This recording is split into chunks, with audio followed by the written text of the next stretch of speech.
Le décès de Paul Walker survenu en 2013 est toujours dans la mémoire des fans de Fast and Furious. Le comédien était à bord d'une Porsche conduite par un ami à lui lorsque la voiture s'est envolée et encastrée dans un poteau. L'épave a par la suite pris feu, ce qui a définitivement scellé son tragique destin.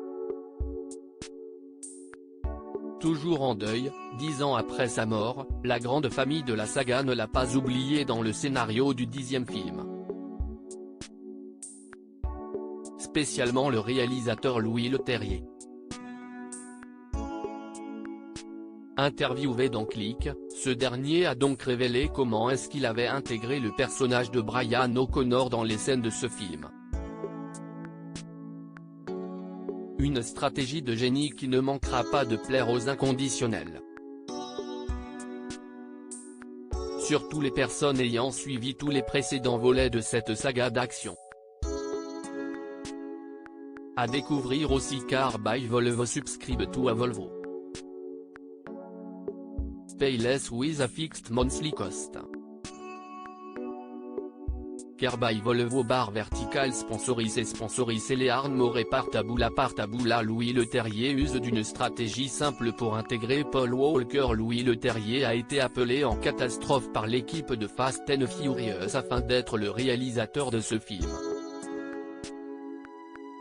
Une mission qu'il a acceptée volontiers. Malgré tout, il n'a pas hésité à critiquer un aspect de cette production. Selon lui, il serait préférable de voir Dom et sa bande au cinéma dans sa version originale. La qualité de la version française laissant beaucoup à désirer. Il a également confié comment est-ce qu'il a intégré Paul Walker dans le casting alors que ce dernier est mort en 2013. Une fois de plus, les prouesses technologiques dernier cri ont parlé. On vous parlait des retouches effectuées pour terminer Fast and Furious 8 pour intégrer Paul Walker.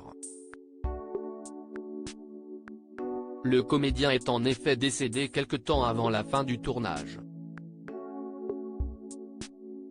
contraignant la production de l'époque à se servir des images de son frère pour terminer le film. Cette fois, la technique a été différente et beaucoup plus simple. Louis Leterrier commence par déclarer « J'aimais l'acteur et j'ai vu l'homme. Et je comprends qu'il manque à toute cette famille. » Il poursuit ensuite comme quoi il s'est servi d'images non utilisées des précédents volets du film pour que le public puisse voir encore cet acteur qui a tellement apporté à cette franchise. Paul Walker.